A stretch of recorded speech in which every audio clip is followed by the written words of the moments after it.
Hello everyone, welcome back to another session on 2023 mains questions analysis. Right now we have been discussing general studies paper 3 questions. Now as part of this lecture we will discuss few questions which are being asked in the general studies paper 3. Okay, so the fifth question that was asked was the concept of artificial intelligence. Now, in recent times, artificial intelligence has been gaining prominence, right? Because it has a wide variety of applications in agriculture, even in the healthcare sector. So, this question was asked as part of the applications of the artificial intelligence in healthcare. The question says that the concept of artificial intelligence is all about uh, the concept of artificial intelligence. How does artificial intelligence help in clinical diagnosis? Okay, so after that, the second part of the question is how do we perceive any threat to privacy uh, of the individuals in the use of artificial intelligence in healthcare. See, this question has two parts. Firstly, we need to introduce the concept of artificial intelligence, what exactly the artificial intelligence is all about. And in the second part of the question, we need to write how does artificial intelligence actually help in healthcare sector.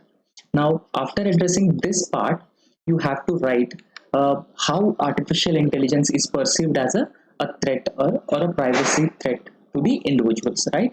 Now, how it would be a threat to privacy of the individuals in case if we use artificial intelligence in the healthcare sector.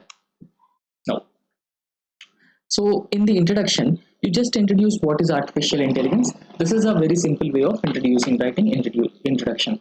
Now, in the introduction, you can write artificial intelligence is just similar to a branch of computer science. So there are several branches of computer science, and artificial intelligence is one of them, along with robotics, Internet of Things, and big data. So therefore, it actually deals with the creation of intelligent agents. Now, creation of intelligent agent means the tasks which are usually performed by the machines are similar to human beings. So therefore, they perform tasks of intelligent agents. In fact, these artificial intelligence tools can use reason, and they can learn, and they can act autonomously without the intervention of the human beings. Okay, so direct intervention of the human beings, you have to note that. So after that, it can also be used in research.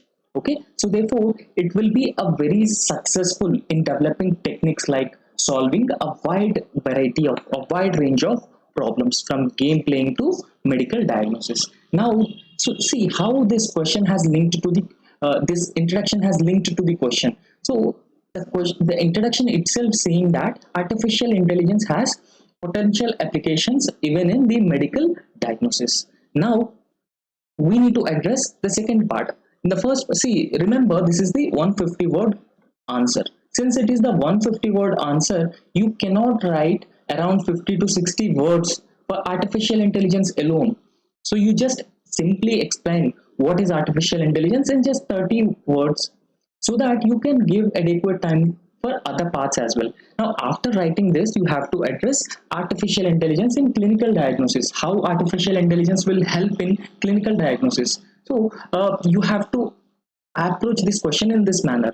Firstly, it will help in early detection diagnosis of diseases.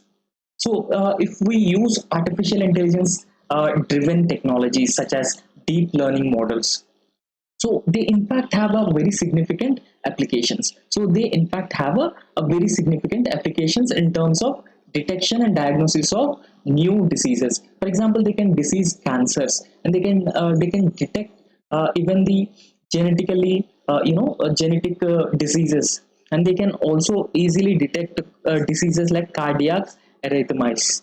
Okay, so they can also predict stroke outcomes.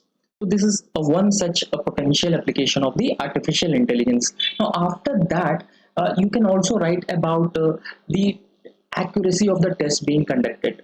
There are several tests conducted, for example, X-rays, CT scans, and MRIs. With the artificial intelligence, the accuracy of these tests could be further enhanced. So when the accuracy of these tests could be enhanced, there is a possibility that the desired level of treatment can be given to the patient, and also it would reduce the usage of antibiotics. So in that way the antimicrobial resistance would also be reduced. Okay. Now nowadays antimicrobial resistance is a major problem, so no doubt about that. So therefore, we can also indirectly reduce antimicrobial resistance when we use artificial intelligence in detection, diagnosis, and also various tests. Now, after that, artificial intelligence algorithms.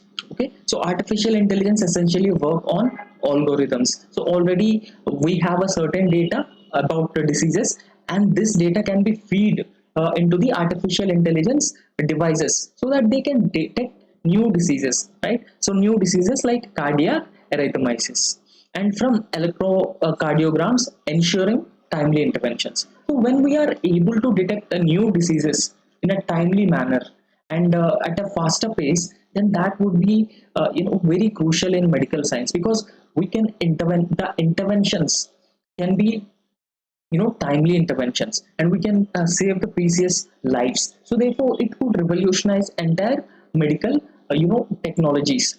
And after that, the pattern of recognition also include it analyzes extensive patient medical records. So every patient has a medical records, and analysis of medical records is a very important, so that the patient could be given appropriate and adequate treatment in a timely manner, so that the patient lives can be saved. So therefore, the pattern recognition can also be identified using artificial intelligence, because it analyzes patient medical records, and it also recognizes patterns of new diseases and evolution of existing microorganisms.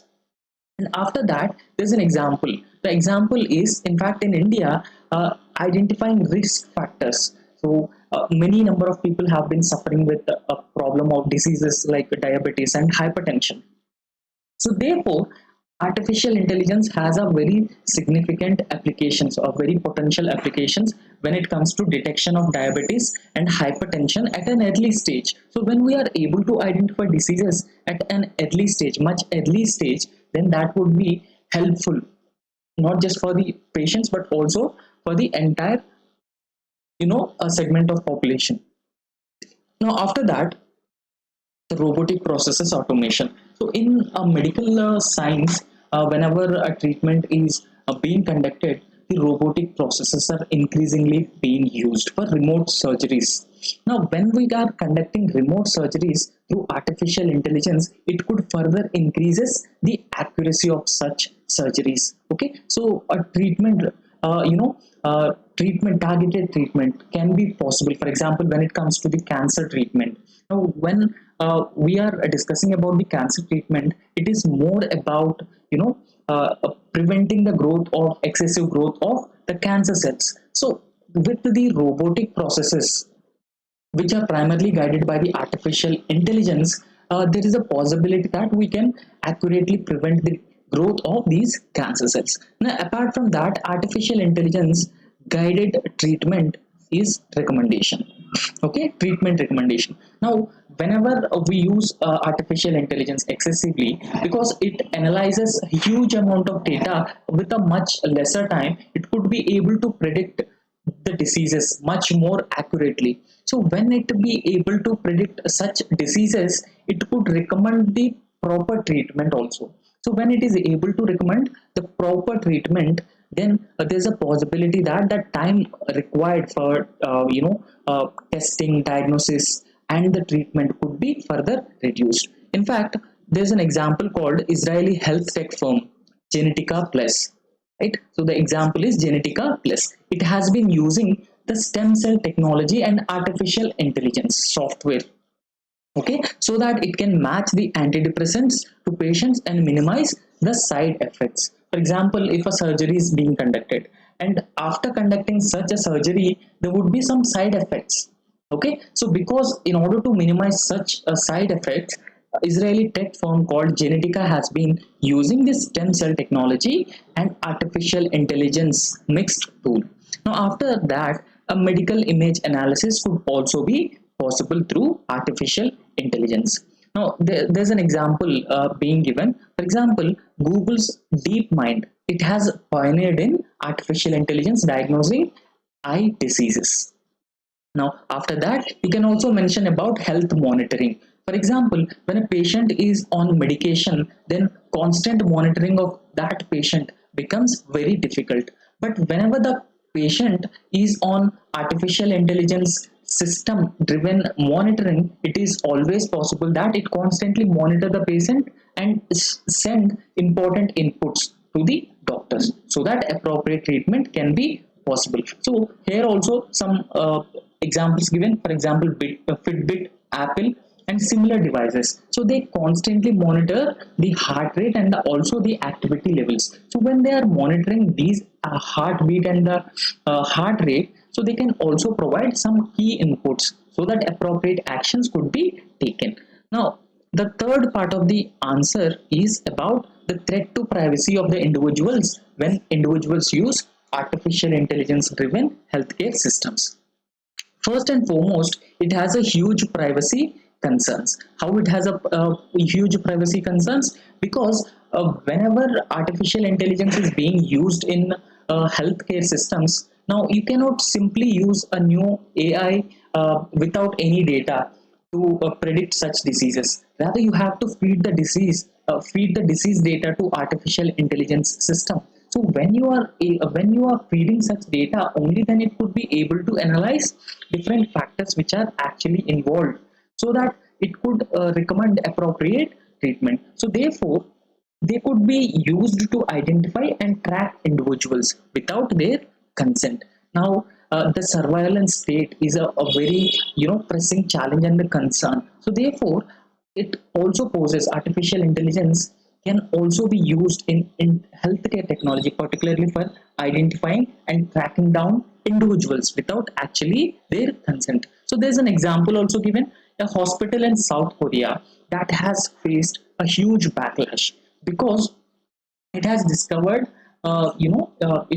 it was discovered that the hospital in South Korea has been using the patient data without the consent of the patient. Now, the data has been used by this hospital to generate the diagnostic tool for artificial intelligence. Okay, so whenever we are developing such a data using the personal information, the consent of the individual which we have been taking this data is very, very important. Now, after that, you can also write about the consent concerns. Now, in the case of in the case of South Korean hospital that has not taken consent from the patient whenever it has been using the data to generate the diagnostic tool. So, therefore, the consent concerns are very important. In a country like India, where majority of the people are not aware about privacy, what are the consequences and the repercussions of the privacy. So when the private hospitals increasingly using the patient data to generate such tools and even to track the individuals, that would seriously pose concerns because they very often don't take consent concerns. In fact, in India there's no proper regulation. In fact, the data protection law has not been passed. Data protection law has not been passed. So when the data protection law is absent, then the consent concerns will further increase. Now, after that, the surveillance will also increase on individuals. For example, we are living in a surveillance state where state is also directly involved in surveillance of individuals. So, therefore, artificial intelligence driven tracking raises concerns about the surveillance, and it also has a huge repercussions of personal freedoms of individuals. In fact, the wearable health devices, the Fitbit and the Apple Watches, so they could be repurposed for non-medical surveillance purposes. So this is those devices are not just for the medical purposes, but they can also be used for non-medical surveillance purposes, and that poses serious threat and concern for the safety and security of individuals as well as personal freedoms. Now, data security vulnerability is also a major concern because the cyber threats and the cyber attacks have been growing at a rapid pace. There's no proper, security architecture to protect these personal data and sensitive data. In fact, in the healthcare sector, whatever data has been generated, it is very sensitive. So therefore, the increasing nature of these cyber crimes and the cyber attacks would seriously pose concerns with respect to data security, and it also increases the overall vulnerability. So these are malicious actors. So they targeted the healthcare artificial intelligence platform. So when they attack those artificial intelligence platforms, they actually access the patient records. So for the purposes of extortion and identity theft. Right. So the personal, the individual's healthcare data is also very sensitive, because why I'm saying very sensitive, imagine an individual who is diagnosed with the HIV virus. Now, when the person wanted to maintain, for him, this is a very sensitive information. He don't want to reveal it to the others because of possible social discrimination. However, when a malicious actors, tracking these information and taking control of this information, so they can ask for money and identity theft. So this also poses serious threats. So we have written all these aspects. However, in conclusion itself, because if you write these suggestions separately, the question will, cross the word limit. That is just 150 words. You need to write the answer. However, in the conclusion itself, you can write some positive suggestions to overcome these challenges, right? Now, in the conclusion, despite these challenges, the future of artificial intelligence in medicine looks promising with a continued R&D. So there has been a continued R&D not just in India but across the world. So therefore, there will be a promising growth of artificial intelligence, a promising potential of artificial intelligence in the healthcare sector. So we can expect to see even more innovative and effective applications in artificial intelligence in healthcare in the coming years. So this is the conclusion. However, when it comes to the suggestions, you can write about the personal data protection bill requirement, and even linkages of certain with the healthcare platforms or healthcare systems. So those suggestions, even raising awareness about the individual so that the consent concerns could be able to meet. So all these suggestions you can write as part of the conclusion, and you just conclude this answer. Now after that, the sixth question is, discuss several ways in which microorganisms help in meeting the current fuel shortages. We all know that India has been importing 85% of its fossil fuels, 85% of its uh, sorry, fossil fuels from other countries. So in India, there is a huge import dependency. Now, apart from that, we also have ambitious climate targets like Mission Panchamrut. Okay, Mission Panchamrut. Now, apart from Mission Panchamrut, we also have common but differentiated responsibilities and intended nationally determined contributions, or NDCs. So, therefore, in this context, it is also important to look for ways other than fossil fuels to generate electricity or generate energy. So, therefore, it could ensure energy security for us. It could ensure energy security for us, and it also meet our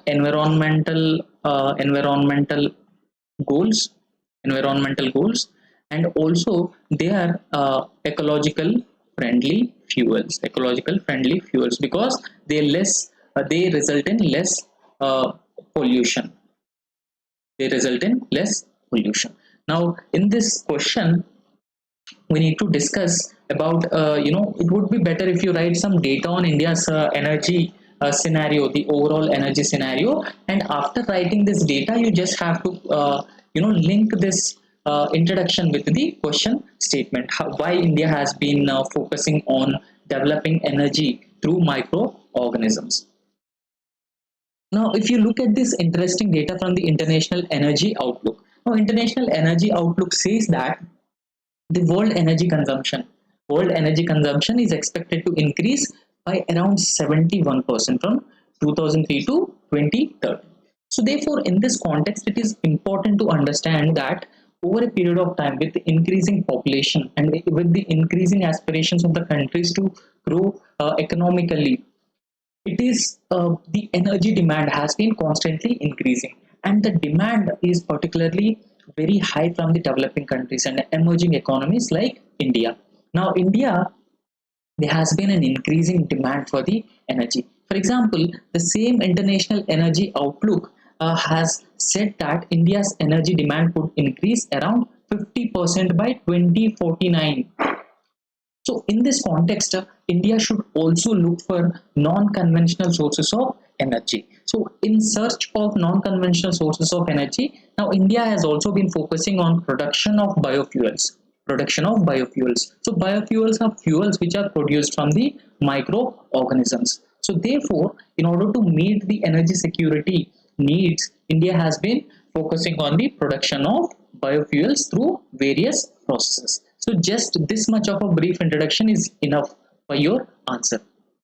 Now after that, you can write several ways in which microorganisms can actually help in meeting the current fuel shortages. So this is the first part of the answer. Now in this part, you have to write how or how many ways the microorganisms can actually help in meeting the fuel shortage that we have been facing currently. Now fuel shortage, that doesn't mean that we lack fossil fuels. In fact, we have the fossil fuels. I mean, we have been importing 85 percentage of our fossil fuel demands, but because of the recent Russia Ukraine war and the OPEC countries production cuts, the fossil fuel prices have been significantly increased. For countries like India, it would always unaffordable to purchase large quantities of crude oil. So therefore, it is imperative for us to depend on these non-conventional biofuels. Firstly, by the process of microbial methanogenesis. This is the one such process through which we can produce the biofuels. In fact, in the microbial methanogenesis, what exactly happens is it converts the residual hydrocarbons in depleted oil wells or coal deposits. We know that the oil wells and coal deposits are the form of fossil fuels, right? So whatever residual hydrocarbons that are left in these depleted oil wells and coal deposits will be converted by the microbial methanogenesis into methane. So methane is also a biofuel, a form of a biofuel. So this process involves using microbes. Okay, so they recover far greater percentage of the fuel, the residual hydrocarbons which are actually left in these deposits and oil wells. Now after that, by creating the microbial fuel cells. Now microbial fuel cells have in recent past have been gaining prominence because of their promising applications in electronics. So the microbial fuel cells is actually a device. Okay, so this is actually a device, and that converts the chemical energy. Okay, so that converts the chemical energy into the electrical energy. So in this whole conversation process, it involves microorganisms. Because of this reason, it is called as microbial fuel cells. So it also uses a system, okay, that uses bacteria as a catalyst. In this conversion process, it uses a catalyst is something which increases the chemical reaction or the rate of reaction. Okay, so it could use bacteria as a catalyst to oxidize organic and the inorganic matter that is present, and it consequently generate electric current out of it. Now the next point is, so the biomethanation process. So biomethanation process is also being used to turn the or the organic material. Now organic material is whenever you hear about the sludge, the organic sludge which is being generated from the urban municipal wastewater. So when the sewage water treatment plants were set up to treat the water or to recycle the water, a large quantities of sludge is being generated. Now this sludge also contains a lot of organic material. So in this, the microorganisms are being used to convert the sludge, the organic material in an anaerobic conditions. So anaerobic conditions means in the absence of oxygen. Okay, so in the absence of oxygen, so they in these conditions they can convert the organic matter into the biogas. So this is also a sustainable form of biogas production. So it also has a twin benefits. One is we are able to meet the energy demands, that is like from waste to energy. Okay, waste to energy. And also we are incentive, this is an incentive to set up sewage treatment plants at every municipal area, so that the water can be cleaned before the water is being released into the rivers. Okay. Now, after that, the third generation biofuels. Now, the first generation biofuels, second generation biofuels, and the third generation biofuels. So, these are different types of biofuels being used for the generation of fuels. For example, in the first generation biofuels, the plant types are being used, the plant parts are being used. And in the second generation biofuels, more advanced than the first generation. And in the third generation, algae, they can be used or they can be cultivated. Okay, for example, butanol is being produced using the microalgae. So this is also a more eco-friendly and sustainable form of fuel. After that, you can also write about using the process of bioprocessing. In the bioprocessing, what generally happens is that microorganisms can be used to upgrade the quality of petroleum and coal. Now, the quality of petroleum and coal, if not properly processed, then it could release a huge quantities of greenhouse gases into the atmosphere. So then that could significantly increase the global warming. So therefore, because it contains elements like sulfur, nitrogen, metals, and also ash. So this bioprocessing process significantly reduces these elements, okay, or refine these elements. So this can, uh, and in fact, the other advantage of this fuel is it is less expensive compared to the fossil fuels. So therefore, it has a twin benefits. And once one benefit is it upgrades the quality of petroleum and coal, and second benefit is it is less expensive.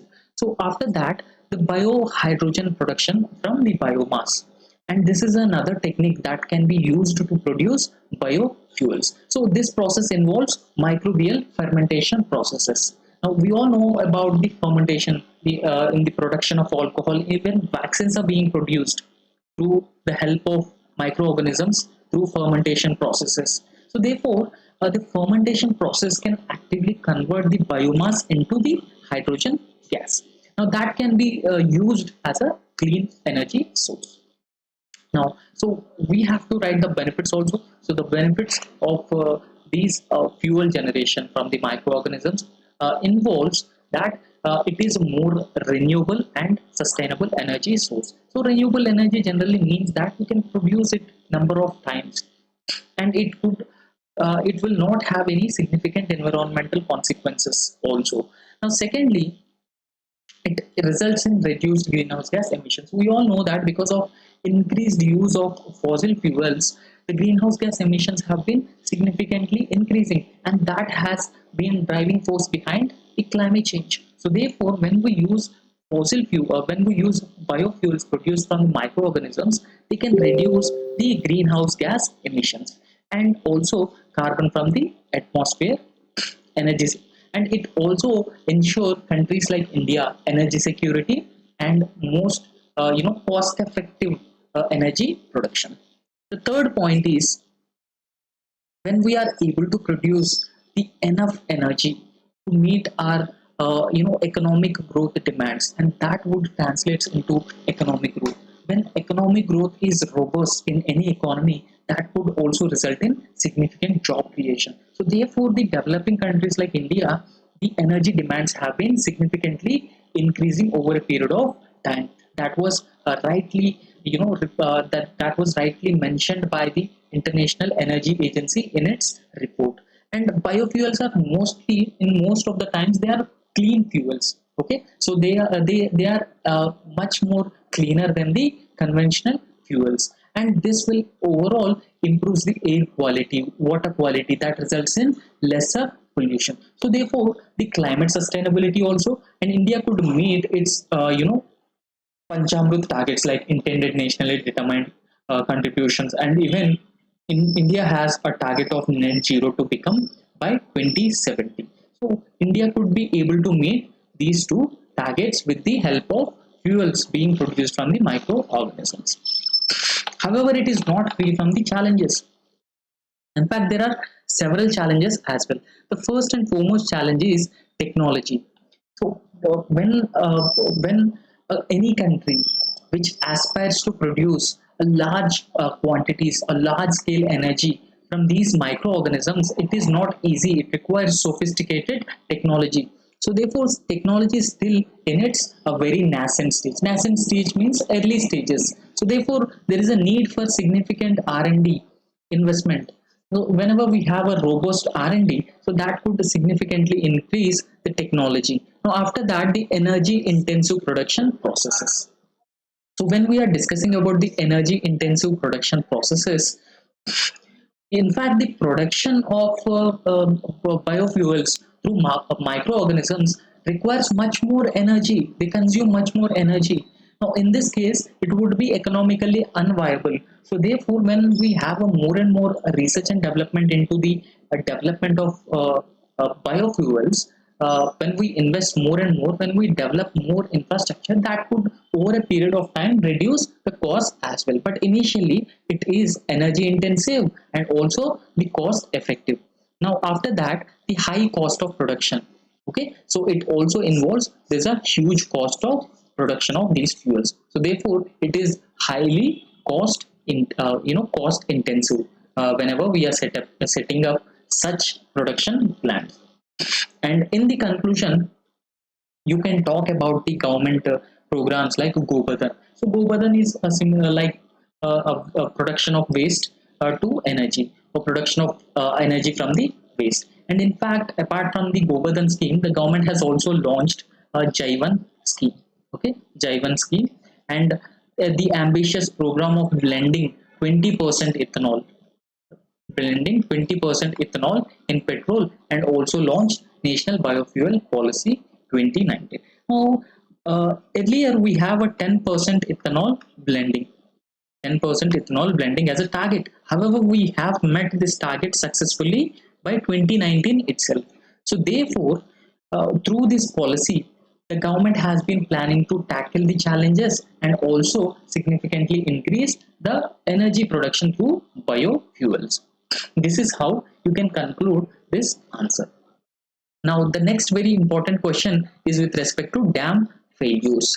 Dam failures, this question is asked because in recent times there were instances in countries like Libya and Ukraine. So there was a dam failure. And in fact, in India also, there was a policy, there was a law, the dam, failure and rehabilitation policy that was also launched. So in this backdrop, and a country like India, where majority of the dams were, getting old over a period of time, so that could pose a significant challenges to human beings and environment as well. Now, in this context, the dam failures are always catastrophic, and they especially for people who are living in the downstream side. Now, if you look at this, for example, this is a dam structure. This is the dam structure. Now, within this dam, so this is upstream, and the flow of river is downstream. So when when the dam is failed, the water that has been earlier stored in the upstream will be released at a very rapid scale, and that results in huge destruction around this area. Okay, so it results in environmental implications and also loss of lives. Okay, and so we need to analyze the various causes for dam failures, and we should also give two examples of large dam failures. Now, in the first part of the question, you should just introduce what is being asked in the question. So, in the first part, the integrity of dams is actually the paramount for safety of both human lives and valuable property. Now, we need to maintain the safety and the integrity of dams, and that is very important to protect human lives and also protect the valuable property. Now, understanding these multifaceted causes behind the dam failures is actually very crucial. So when we are able to understand the reasons, the causes of the dam failure, then we can come up with appropriate measures, and we could also develop more resilient infrastructure. More resilient infrastructure is very important and very crucial to protect those dams which are at a very high risk. Now, the first part of the question is about the colossal loss of life and property from the dams. So, if you look at the first part of the question, so dams always catastrophic, and they especially on the downstream side, and that has resulted in colossal loss of life and property. So this does not mean that you cannot address this part of the question. So you have to first address this part of the question and then write the causes of dam failures and also give two examples. So you have to write three parts in this question. So firstly, you talk about loss of lives. So whenever a dam fails, okay, so it releases huge quantities of water into the downstream. Now, when such a huge quantities of water being released downstream, it results in loss of numerous lives, people who are living in the downstreams. So there was because the evacuation efforts could not be undertaken at such a rapid scale, and that further increases the vulnerability of the people who are living in the downstream areas and also increases the loss of lives. There was an example in 1979 itself, the Machu Dam in Morbi, Gujarat. So that was failed because of heavy rainfall in the upstream. So because of the heavy rainfall in the upstream, so the Machu Dam has been failed. So it has resulted in killing of around 1800 to 25,000 people in the downstream areas. Now, apart from killing people or the loss of lives, it also results in property damages. Now, we all know that the trial of damage, which such a huge quantities of water creates, it impacts the flood waters, impact the homes, in the businesses, and also critical infrastructure, even the connectivity also, that is very important. So therefore it overall results in huge property damage. Now, the third point, it is not just limited to the loss of lives and the property, but it could also have a huge consequences on environment as well. So therefore, it destroys ecosystem, and it results in killing of wildlife population and contamination of the water resources and also huge pollution. So this is the colossal loss of life and property because of the dam failures. Now we need to discuss the various causes for dam failures.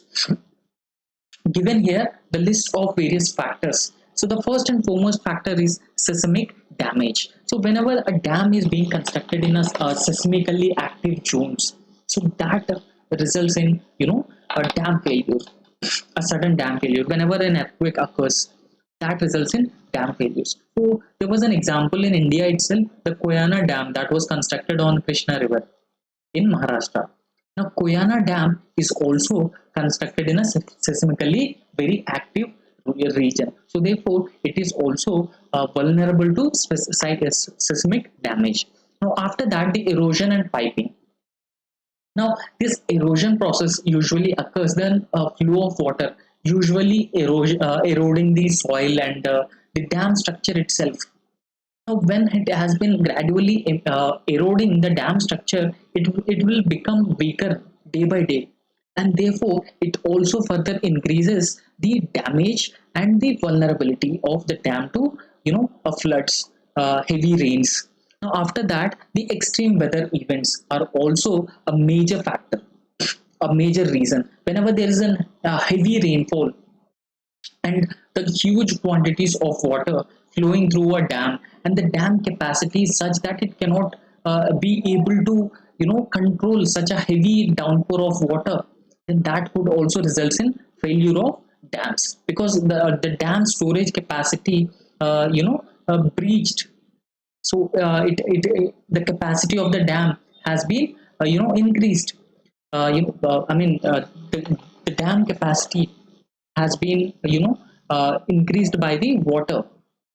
Now, after that, the Kedarnath floods in India. However, the Kedarnath floods is not exactly related to the a dam failure, but it also involves heavy rain. Because of heavy rainfall, that has resulted in a sudden release of water from the glacial lake. Now, glacial lake outburst flood also result in release of huge quantities of water downstream.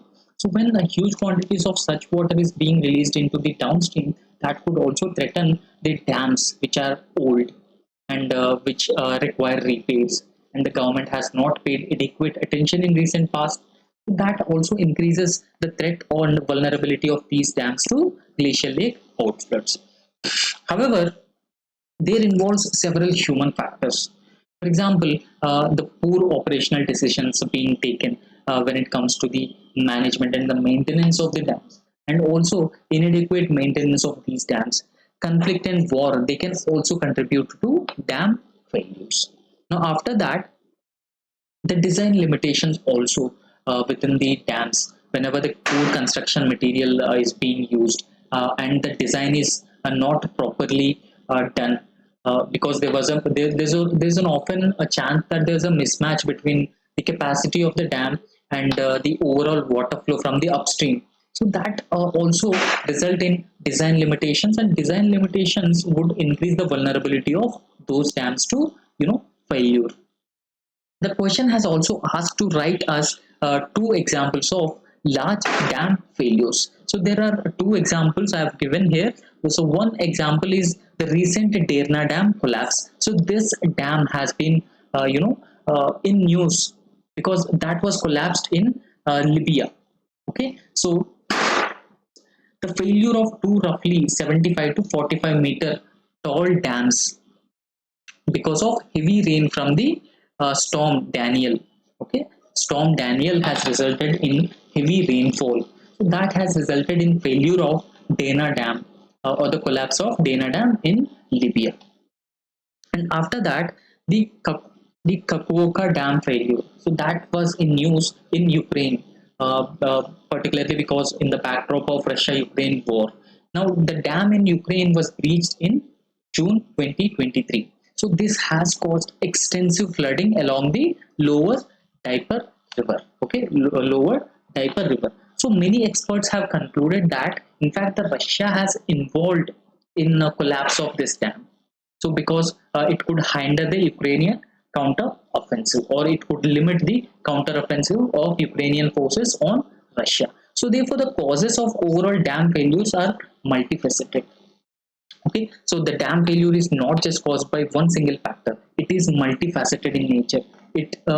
Ranging from natural forces to human related factors. So all these factors, whether it is natural factor or human related factors, so all those factors have been discussed. So therefore, you need to increasingly stress on the government's responsibilities in this regard. Responsibilities means identifying dams which are very vulnerable, which are old, and which require demands, which require repairs.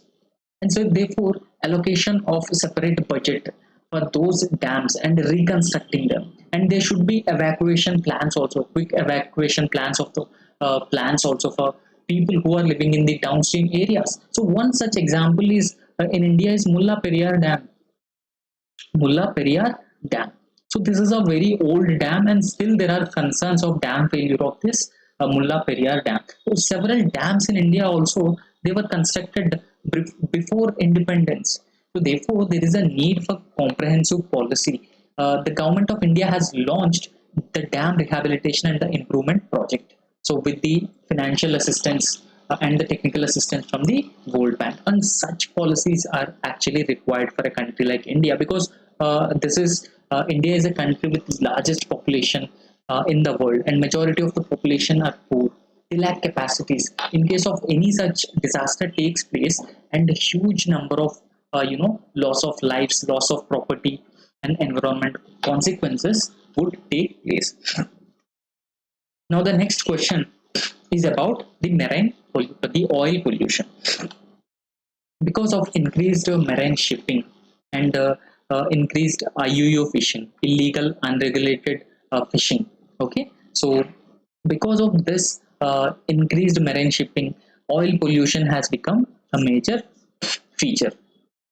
So therefore, in this context, we need to write what exactly is oil pollution. And the second part of the question, we need to talk about the impacts on the marine ecosystem. So in the case of oil pollution that has taken place in a marine ecosystem, and what could be the possible impact on marine ecosystem? This is the second part of the answer. And in the third part, we need to write in what way is pollution particularly harmful for a country like India. So for a country like India, how could exactly impact, or how it could have a huge impact?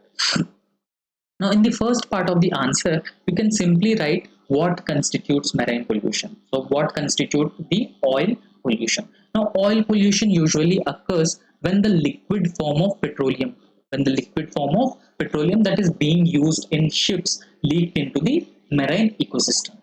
Okay, so it very often happens because of the anthropogenic causes. What is the anthropogenic causes? The causes which are caused by the human interference and human involvement. Now, oil pollution is usually caused by oil spills and industrial activities, and also the marine shipping. Now we have addressed what is oil pollution. Now in the second part of the answer, we need to write the impact of oil pollution on marine ecosystem. What impact? What exactly the impact of oil pollution on marine ecosystem? So the first and foremost impact is it damages the coral reefs. Now, in India, we have the coral reef formations, in Andaman and Nicobar Islands and Lakshadweeps and the Gulf of Mannar region. So, therefore, coral reefs are in fact very sensitive, microorganisms for temperature and also, the polluted marine ecosystems. So when they are very sensitive, the oil spills can kill these coral polyps. So there was an example in Mauritius oil spill 2020. Mauritius has in fact declared the environmental emergency because of the oil spill and its possible impact on the coral reefs. Now the second point is habitat destruction. We know that coral reefs host a wide variety of biodiversity. Therefore, oil spill has resulted in respiration problems, respiration challenges for those marine organisms. That has resulted in habitat destruction. Okay, so it actually damages and destroys the important coastal habitats. So what are the important coastal habitats? So you can take the example of mangroves, coral reefs, estuaries. So they are also a part of the habitat. So therefore, there's an example also given. Sundarban mangrove ecosystem is very well known for its rich biodiversity. So they are actually threatened by the multiple oil spills. Okay, so different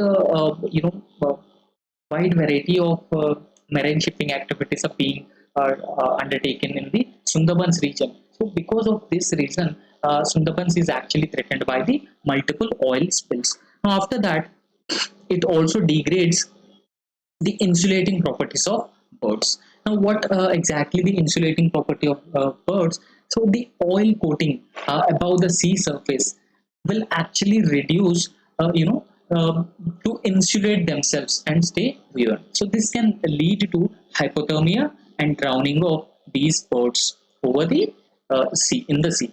So that reduces the population of the birds as well. Now, after that, the disruption of the food chains also takes place because marine the oil pollution will have a huge impact on the plankton, will have impact on the algal blooms. So they host a huge variety of marine organisms that led to the death of those organisms. And when the fish population is reduced because of increased oil spills and marine pollution, that would significantly impact the livelihoods of the population who are living on the uh, you know uh, the fishing, the coastal fishing and the marine fishing. So therefore, it impact the marine food chain as well. So therefore, overall, it will have a cascading effect on a large predators, leading to the overall population decline. Now, the other factor is that it could also create dead zones in oceans. Now, dead zones are very dangerous and harmful. So they can, contaminate the marine environment. That led to the killing of marine organisms as well. So this oil spills would create the dead zones as well.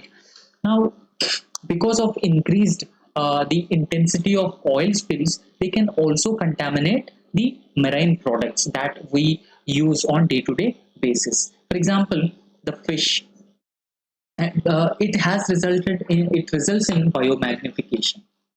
So biomagnification and bioaccumulation also. So what happens is that the harmful chemicals accumulate over a period of time among the marine organisms. So when they accumulate, so that results in magnification from one food chain to another food chain. So that magnification would result in contamination of the marine organisms. So when they are contaminated, in fact, it also pose a serious health consequences for human beings as well. So in 2021 itself, the oil spills in Red Sea, that has resulted in seafood contamination. So after that, the other impacts also. So because of oil spills, there are other impacts also. For example, reduces the amount of dissolved oxygen in water. Now, because of the reduction in the dissolved oxygen, that results in dead zones, creation of dead zones in oceans, and it also chokes the respiratory system of marine animals and reduces the overall sunlight penetration. When the overall sunlight penetration is being reduced, it results in limited it results in limited growth of phytoplankton. Okay, phytoplankton. Now, after that, so you can also write about the oil pollution is particularly harmful for a country like India. Now, this is the third part of the answer. So you need to write why oil pollution is particularly harmful for a country like India. So first and foremost reason is India has an extensive coastline. So India has around 7,517 kilometers of coastline. Now, oil spill in any part of the this huge coastline would impact the other regions also. So that limit the fish catch, and the people who are living in those marine fishing would become more and more vulnerable. Now, secondly, Indian coastline is also serves as a conduit for 70% of the global oil demand. So Indian Ocean serves as a key area to supply crude oil to China and Southeast Asia and countries in East Asia, Japan, and etc. So therefore, 70% of the global oil demand passes through the Indian Ocean region. So any oil spill or increasing intensity of oil spill would pose a serious consequences on marine ecosystem around India. Now after that, the high marine activity also a major reason, because now Indian Ocean is increasingly recognized as a very strategic region, and because of the growing prominence of Indo-Pacific region. So Indo-Pacific region. So because of the strategic location of the Indian Ocean, so the marine activities have been increasing, making this region more and more vulnerable to oil spills. Now after that, the ecosystem diversity also. We have Andaman and Nicobar Islands, Lakshadweeps, and we also have the Gulf of Mannar, Park State. So they are very sensitive. In fact, the Sundarban Islands also. So they are very sensitive, and they host a huge biodiversity, marine biodiversity. So when oil spills are occurring time and again, that results in the loss of ecosystem diversity. The ecosystem diversity is very important for the the conservation or the protection of marine bioorganisms. Okay, or the biodiversity. Now, it also results in the economic dependence of India on these marine products. For example, the livelihoods of the people and the industries, the fish processing, fish production. I mean, fish processing, fish export, aquatic products export industry, and also the fishing tourism. So this is all a huge economic dependence of India on the marine ecosystem. So therefore, it could result in economic distress in the affected regions in case of any oil spill takes place. So for example, there was an example has been given. In India, Goa oil spill 2010 had an adverse impact on the overall state tourism industry. We all know that Goa is known for tourism. So because of this oil spill, it adversely affected state's tourism industry. Now after that, you can also write about monsoons and cyclones. So they, because these monsoons and cyclones can act as a vehicles to transfer oil spill from the one region to the other region. So therefore, it could further exacerbate the impact of these oil spills, and it results in contamination of other parts. So therefore, in this context, you can suggest some measures. In the conclusion itself, you can suggest some measures that could potentially reduce or to prevent oil spills. Okay, so therefore, it is imperative for a country like India to focus extensively on the preventive measures. We need to take more and more preventive measures. So we should put in place the emergency response plans.